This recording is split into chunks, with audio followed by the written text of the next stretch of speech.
If you're like me and always on the lookout for a new podcast, then I've got a suggestion for you. There's a new podcast by Radio Wolfgang called Unburnable. It's about a pretty unique court case that's coming up in Norway.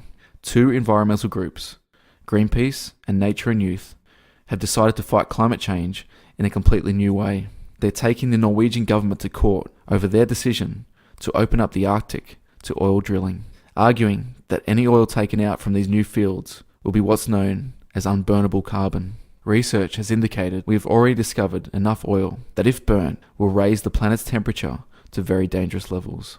So these guys are actually going to sue the Norwegian government and are doing so by using Norway's own constitution, which safeguards the right of future generations to a clean and healthy environment, against them. This is a massive legal battle and loads of people from all over the world are behind it. And so to check out this new podcast, search for Unburnable wherever you get your podcasts, or visit savethearctic.org to get involved. This episode of Felon may contain disturbing content, including descriptions of violence and coarse language. Listener discretion is advised.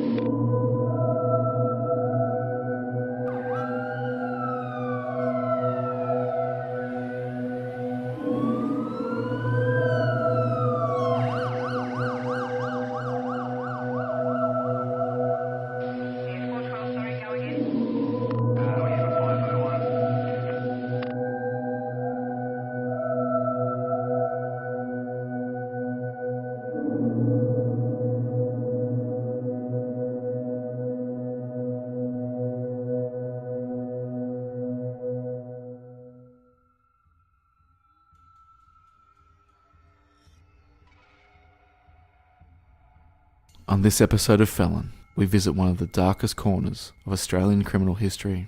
Our tour guide will be true crime expert, Jack Sim.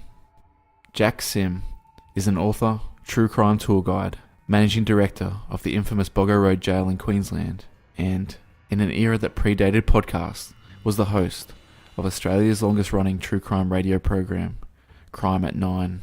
Jack was generous enough to take some time out of his busy schedule to share one of Queensland's most brutal and shocking crimes. There are two backdrops for this story: Boggo Road Jail and Samford. One, a notorious jail that housed some of the most disturbed and violent offenders in Australian history, where many of these offenders met their end at the gallows. The other, a small quiet farming town around a 30-minute drive from the Queensland capital of Brisbane. Two very different places, and yet one tragic incident would forge a connection between the two that would still be remembered over a century later. We begin this story in the town of Samford. The year is 1913. It was here in Samford that 11-year-old Ivy Mitchell lived with her father, her stepmother, and brother. Ivy's father was a farmer, and the family lived on the outskirts of Samford. This area was connected by dirt roads. The children of the time would use these roads to travel to and from school and visit their friends who lived in the area. But it was along one of these dirt roads that a tragic incident occurred, which would change the town forever. The story began with a young girl by the name of Ivy Mitchell. Young Ivy attended the Park Estate School. Her stepmum and dad lived at Samford, which was on the sort of western side of Brisbane. It wasn't considered to be part of Brisbane. It was a long, long way from the city centre. It was closer really to the Pine Rivers Shire. It was quite isolated. Her people were farmers, like nearly everyone that lived in Samford. For listeners that might not know Samford, to this day it remains a rural sort of hamlet, very popular for weekend drives, for car clubs and for people to go on excursions. They have a fine museum out there dedicated to the area. The Mitchells were then part of a close community of people who were striving to sort of, make a living. It was Sunday the 8th of June 1913. It was a very ordinary day for the Samford community. Ivy attended church with her family. After church, as was sort of the custom of the time, families would all go and have picnics and catch up with each other. No one worked on a Sunday in those days. after working hard on their farms during the week. And Ivy was very excited because her dad and her stepmum were going to go and visit some neighbours, and they offered to drop Ivy at her friend Mary Frisch's house so she could play with her. It was only about 1 kilometre from the Mitchells' home. The young Mary lived with her parents and family. After playing the day there, Mrs. Frisch wrapped up some lovely flowers for Ivy's stepmum and also gave her a small bag of sweets. Ivy chatted with her friends a little bit longer before departing. She started walking down the road. Another young child that she knew and that child's brother started to chat to Ivy a little bit. By that time it was starting to get dark and she had a little way to get home, so Ivy quickly said goodbye to them and then took off. And sadly, those 3 children were the last to see Ivy alive.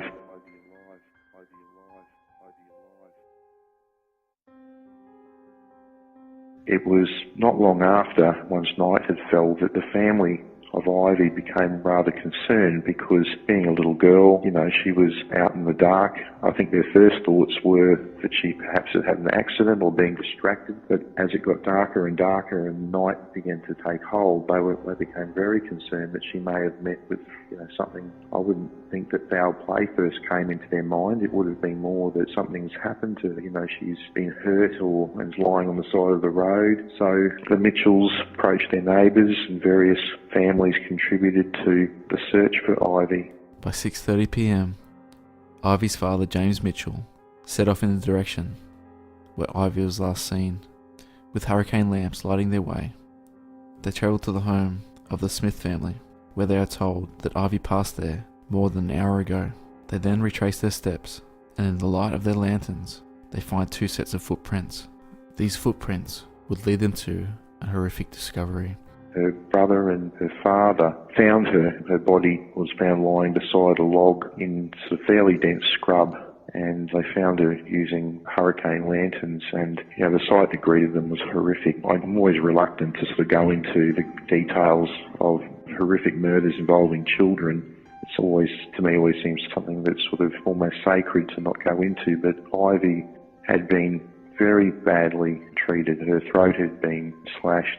There were deep gashes in her neck, and it was clear that she tried to sort of fight off her assailant.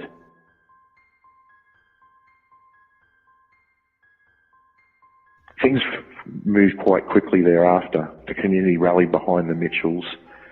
Police arrived. One of the most unique elements of their investigation was they took plaster casts of boot prints that were found around the body. They made a preparation of plaster of Paris and recorded the impressions, which was quite a unique and for the first time that I'd ever heard of, they did such a thing.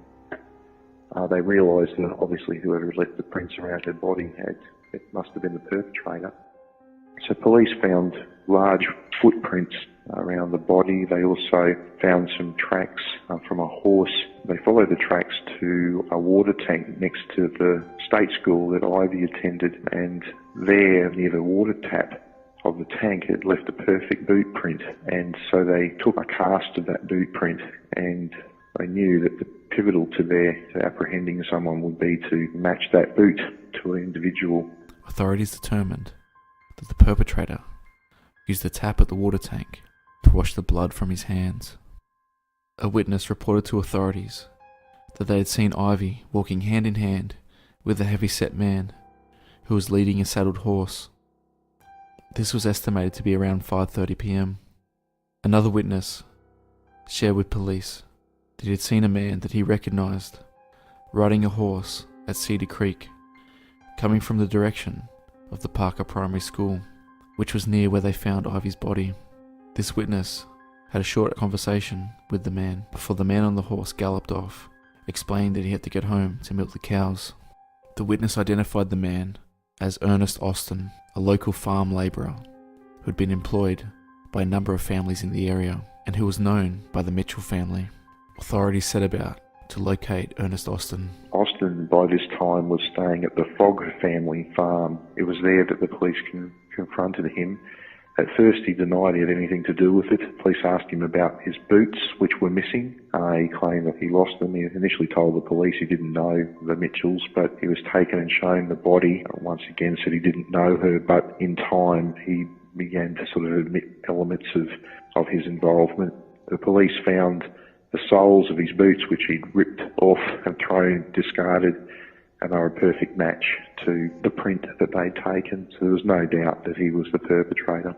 Austin had already attempted to attack another young woman only a few weeks before, and although he worked with people in the community, passed through a few different farms, everyone was suspicious of him. He was not a good worker. He would tend to sort of not quite finish every task that he was given, and those that got to sort of know him found him a little bit difficult. Christian Hansen, whose father had employed Austin and allowed Austin to live on their farm for quite a number of weeks, would later say that he distrusted Austin, that there was something about him that he found, that he thought was untoward. So little did the Hansens realise, or anyone, that in their midst, Ernest Austin was indeed a monster. Austin had prior history for violent offences against a child and had served time in Pentridge Prison in Victoria, where he was in fact originally from. Austin was a classic example of a made monster, as I would refer to them. A poor family life, a mother that was sort of indifferent to him. He obviously had some type of a learning disability. Today we would apply resources and care to such a person to try to help them. But Austin, at that time in the very early 1900s, he was more or less at the mercy of the street, and he gradually over time found himself getting into more and more serious crime, and eventually he was stopped just moments before he almost certainly was going to kill another young girl that lived near his mother's home, and was sent to Pentridge Prison to serve time. After serving his time in Pentridge, he was released, and not too long after he made the decision to sort of leave Victoria and head to Queensland. And what's striking about this crime, it might be 1913, but Australia today is dealing with similar problems right across the nation of people, particularly violent male offenders who move with impunity between states and perpetrate crimes, and the lack of a very good, 100 years later, the failure of us to have a good mechanism to be able to monitor these individuals is inexcusable. We've had a century or more to try and get this sort of thing right. Back in 1913, the Mitchells and the other people of Samford had no idea when Austin walked into their district knocking on the door looking for work that they had a man with an extensive and growing violent history, and having served jail, and including having served jail time.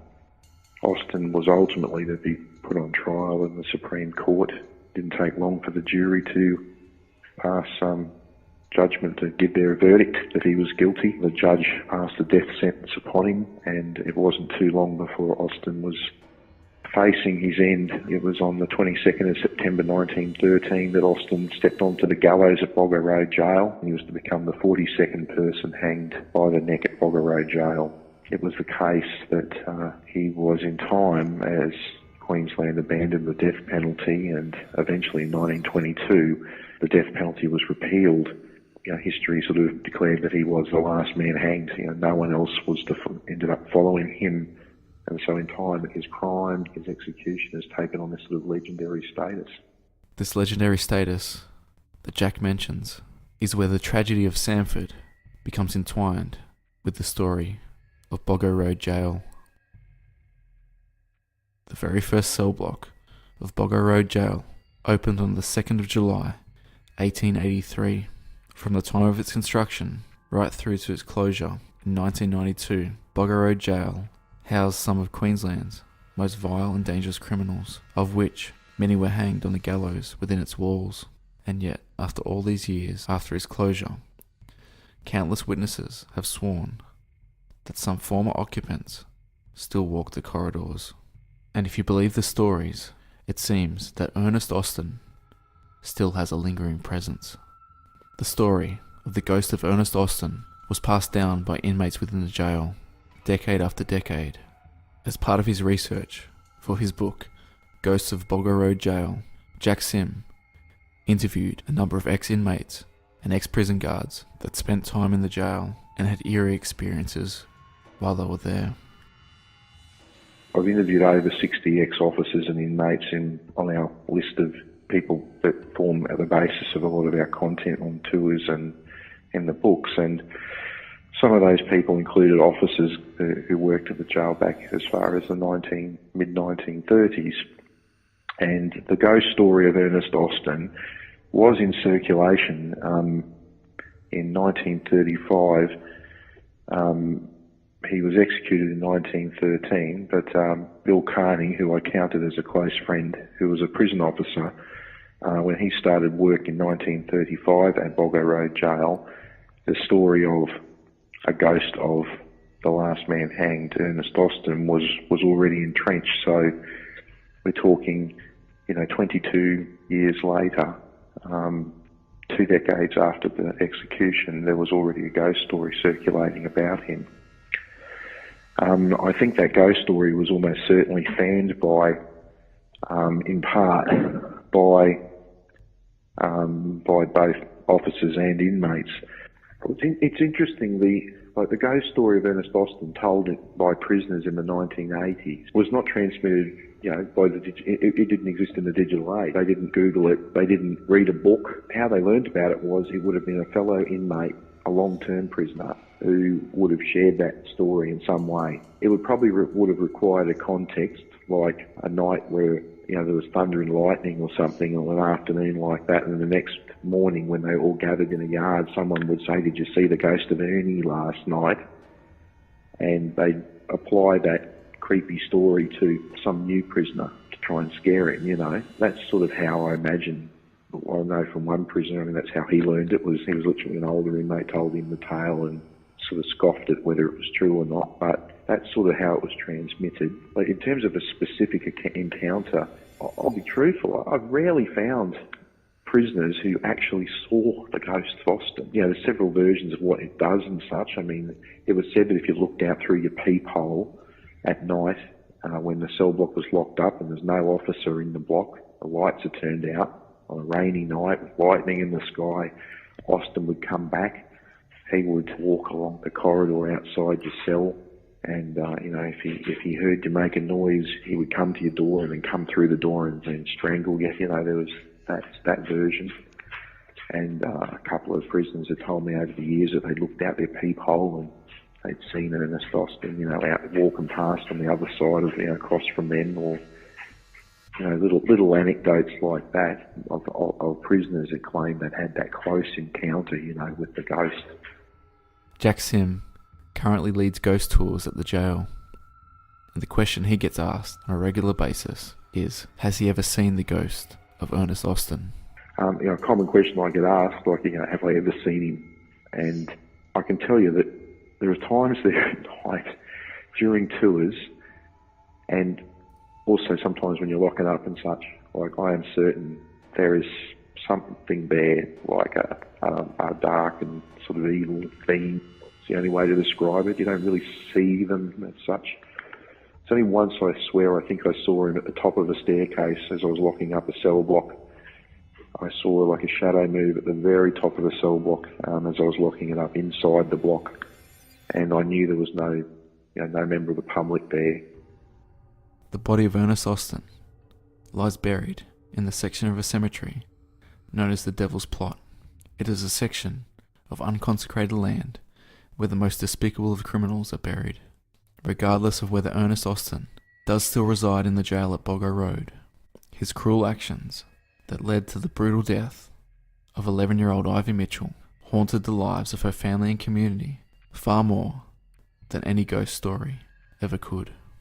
The community out there, of course, was destroyed because Ivy's dad and family were just, devastated. They never, ever recovered.